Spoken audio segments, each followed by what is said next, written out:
Guess who's back again. Mrs. back. Tell a friend. It's just a theme song that I'm working on. I think it's quite original. I can't think that I've ever heard it anywhere else before. Anyway, I hope that you guys have had a fantastic week of working so hard, of course. And thank you very much to those of you who have got fantastic work to me this week. Some of you so much so that, as you know, I have emailed you and asked you if I can put it onto my homework for everyone else.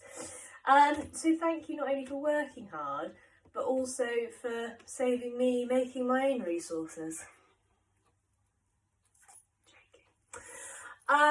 Right, a couple of headlines just very briefly. I did send out an email earlier in the week just to outline to you how the work that we were supplying you would be changing. So please have Easter off. If you want to do some work and send some to me, then do. I will be checking my emails and stuff still.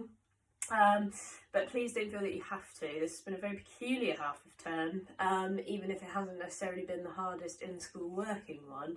And you do need and deserve a break, so just bear that in mind, all that sort of stuff. Okay, so, however, after Easter, we will be sending you out 3 lessons per week, which will be in the form of worksheets that have work for you to do on them. Please do those worksheets, they will be invaluable. I've seen a couple of them already and they're fantastic, so please keep up with those. I'll still post one of these once a week, so keep up with them, even if you just watch them and they get your creative juices flowing, that is fine. Yeah, second headline is the Easter holidays from today, from 3 o'clock, technically, whatever, today.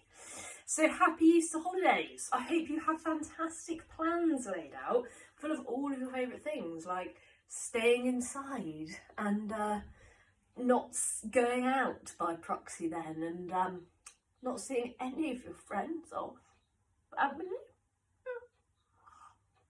No, I'm joking. We make our own fun year 10, so stay bubbly, have an enjoyable Easter break, don't work too much if at all, and just be ready for it all when we come back, and just, you know, continue to check in with Mon Visage. Okay, right, we're going to kick off with our quiz today anyway, as always. So 10 question quiz, so numbers 1 to 10 down the side please, and then I will do the fun revision thing. Is it fun? It's not very fun for me. I'm actually feeling a bit nervous because I have a kind of, oh, is that word a trifle too much? I can't think of another one at the moment. So I've got a performance for you. A spectacle. No, that is definitely too much. No, I've got a performance for you coming up, which will be, if nothing else, entertaining to watch. But it is quite a fun idea, honestly. I've had quite a lot of fun making it and rehearsing it, but now I feel like I'm on stage at like the O2 Academy in front of millions of people. It's quite nerve-wracking actually.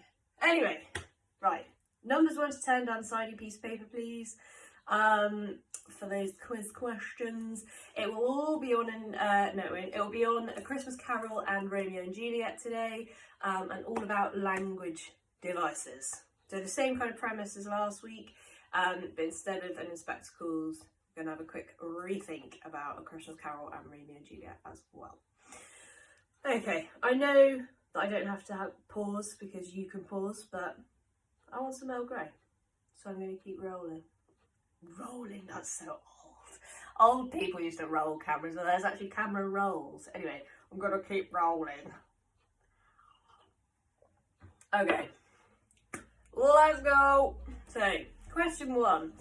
In stave 1 of A Christmas Carol, we see, pardon me, this isn't Corona, just got a little bit of tea in my throat there. In stave 1 of A Christmas Carol, we see the below quotation. He was a tight-fisted hand at the grindstone. What is an example of, so what language device is it, and why is it used? So he was a tight-fisted hand at the grindstone. All I will say is he actually? The end. Okay, so answer that one. Pause if you haven't quite finished, because I'm just going to go through these at my usual, you know, very, very quick pace. Question 2. In stave 1 of A Christmas Carol, we see the below quotation. What language device does it use and why? I know this sounds like the same question, but it isn't. But all the questions are going to sound a bit like this. Sorry. No warmth could warm, no wintry weather chill him. No warmth could warm, no wintry weather chill him. So what sort of a language device is it? And why is it used? Why is it effective? How do we feel about it? Once again, cool. So far she missed me. Question 3. When Mercutio dies, so this is Romeo and Juliet now, obviously don't think, oh, there's no Mercutio in A Christmas Carol. I know, Romeo and Juliet question. When Mercutio dies, in Act 1, Scene 3 of Romeo and Juliet, he says, "Ask for me tomorrow, and you shall find me a grave man." The word grave has 2 meanings. What is this language device, and what is the effect of it? Okay, so when Mercutio dies in Act 1, Scene 3, Romeo and Juliet, he says, "Ask for me tomorrow, and you shall find me a grave man." The word grave has 2 meanings. What is this language device called? And if you can think, what is the effect of it? Okay. Question 4. Zoom. What language device is shown in the following quotation from Romeo and Juliet, and why is it used? Here we go. "Two of the fairest stars in all the heaven, having some business, do entreat her eyes to twinkle in their spheres till they return." So, this is a language device that I'm looking for here. I just want you to tell me what it is for this question, okay?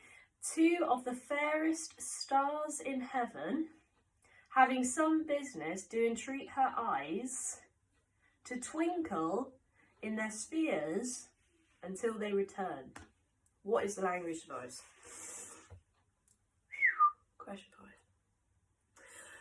What are melancholy room and feeble fire examples of from stave 2 of A Christmas Carol?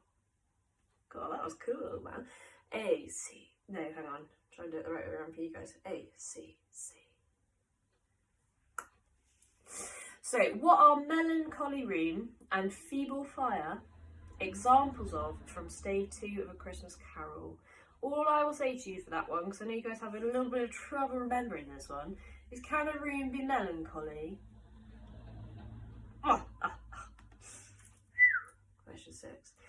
How is dramatic irony used when Juliet refuses to marry Paris in Romeo and Juliet? So dramatic irony, don't forget, is where we know things that the characters on stage don't.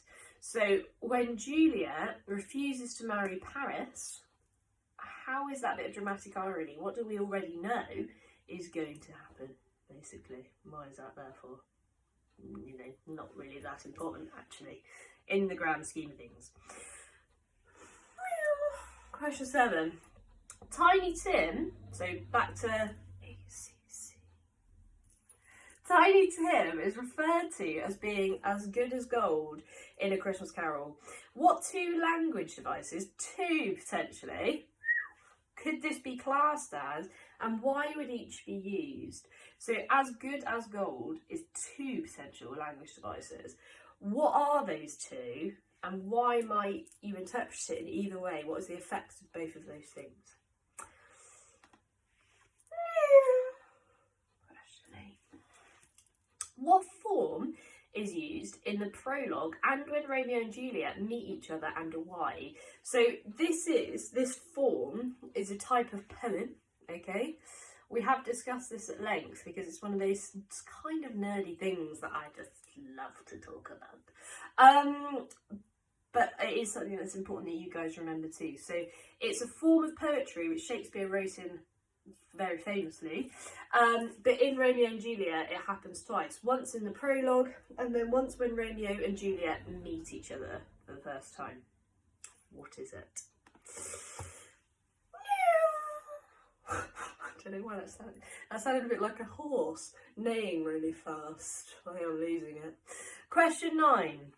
In stave 3 from A Christmas Carol, we see the following line, which highlights faults in Scrooge's character and the theme of Christmas.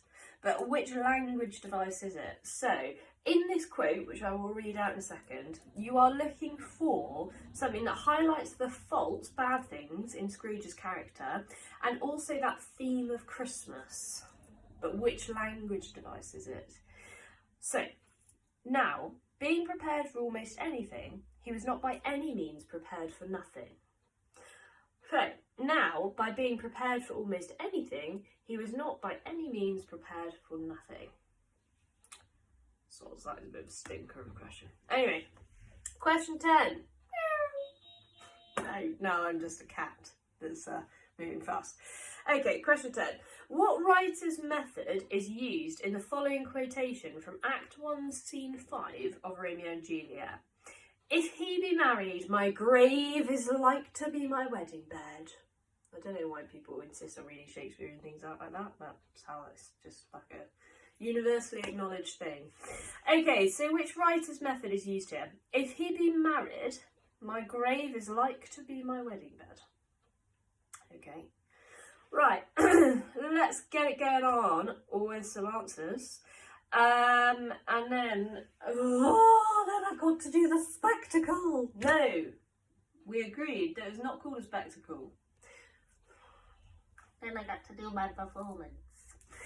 So I honestly, I think I'm going mad. Like, absolutely nuts. Anyway, prepare. Answers coming. Oh, sorry, that was a real dodgy swerve. I don't normally really do that. Okay, question 1. So, the tight-fisted hand of the grindstone question. It's a metaphor. He, of course, isn't physically actually that thing. And so, therefore, it's a metaphor. Right, the grindstone is used to sharpen tools. Have a Google if you like, kind of cool old thing. In fact, they're still used, but it's a very old thing.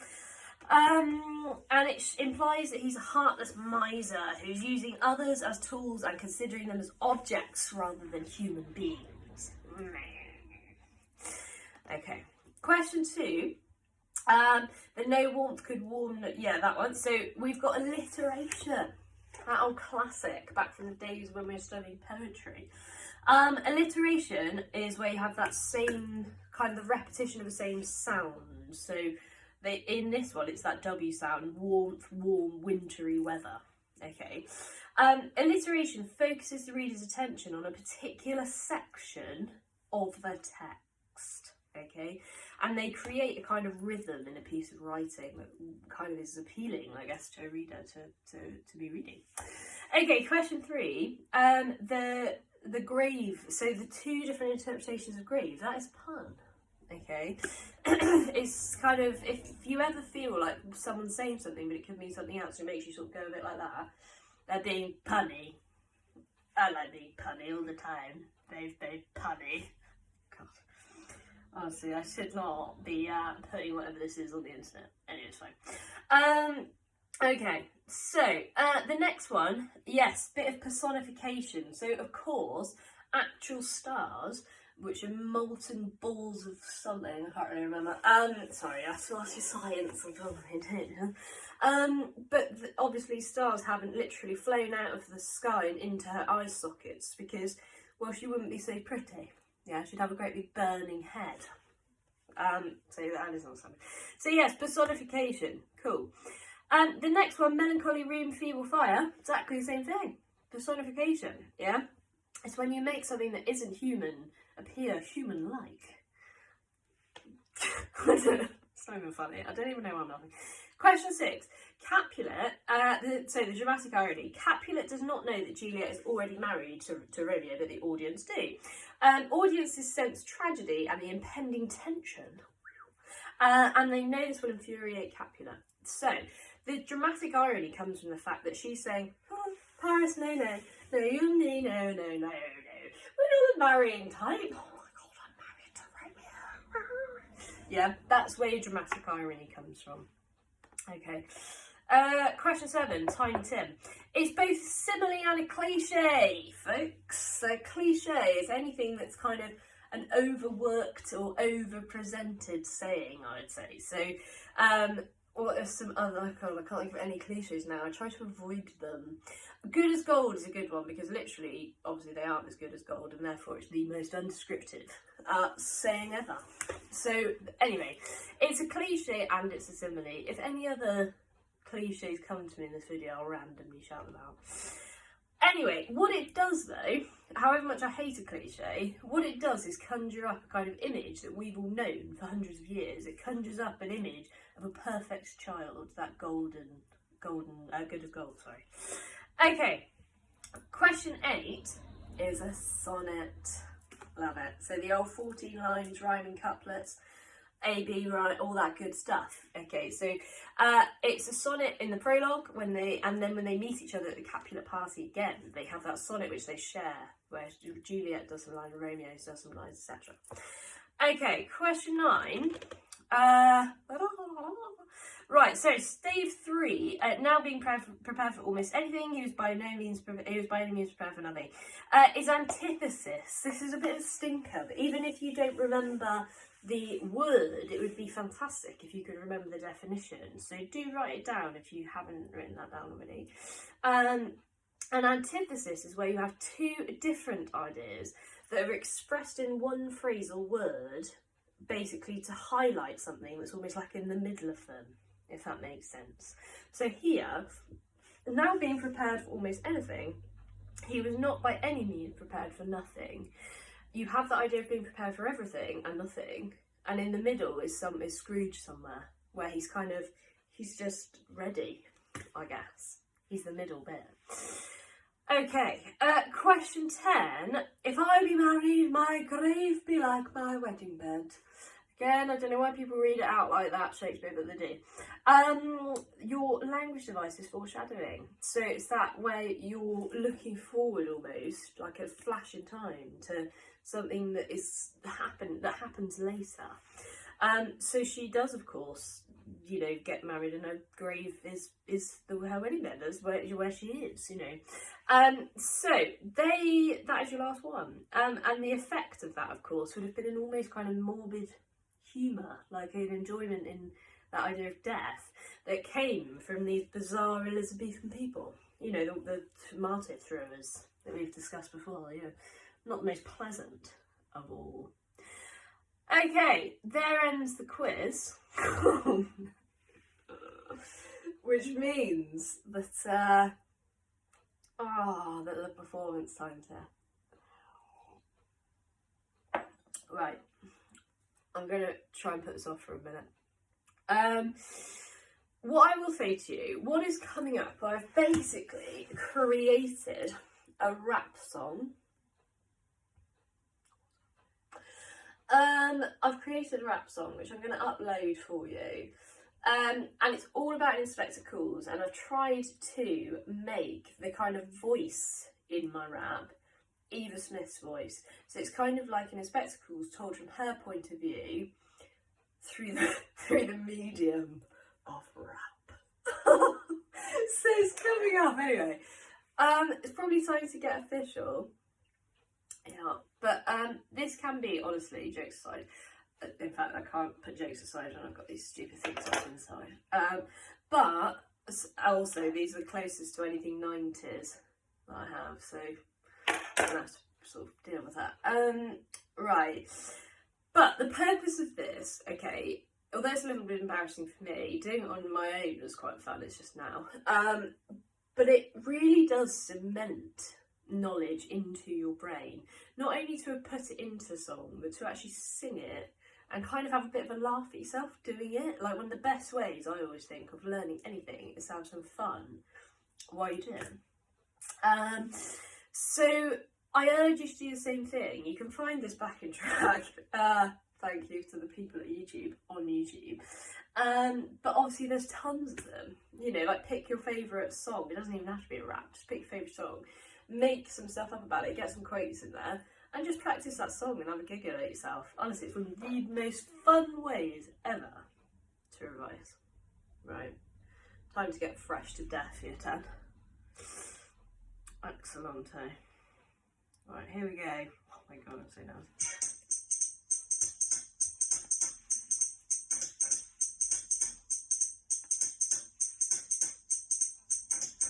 Now this is a story all about how my life got flipped and upside down, and I'd like to take a minute just for wait and you'll see. I'll tell you how I became a murder victim in a town called Brumley.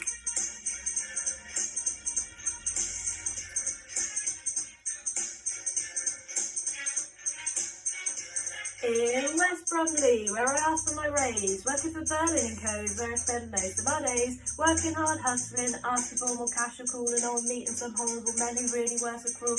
But one particular guy, he was up to no good, started making trouble in my neighbourhood.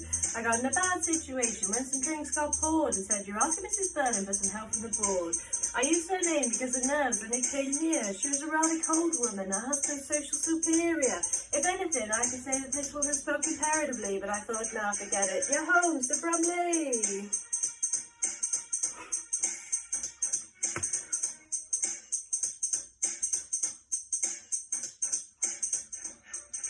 I pulled up to Gerald's house about 7 or 8 and I yelled to the inspector, "You're home, give it to them straight." Looked at my kingdom, I was finally here to sit on my throne as a lesson in taking care.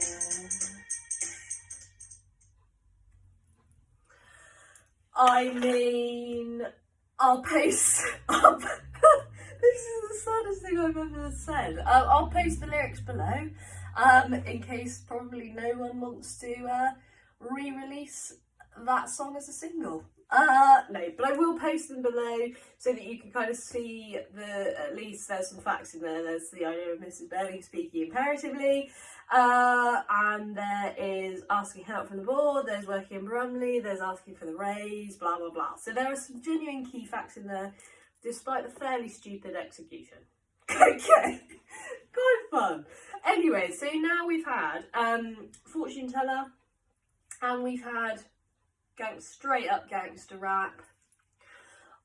Next week I'll come up with something equally as delightful for you. I might even do a love song of sorts, a real ballad, or really belt it out. Anyway, I do hope you enjoyed that, and jokes aside, I hope that it was helpful, particularly the quiz, I suppose. And I'll catch up with you again next week, and have a fantastic Easter.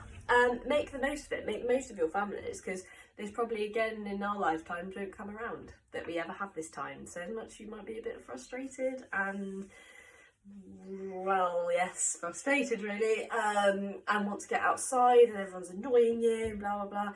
Try to wake up every day and just know that this probably won't happen again, having this such time off again ever. So just try to enjoy it if you can. Okay, year 10, have a fantastic one. And if you want anything signed by me, just drop me a comment in the comments below. Thanks very much.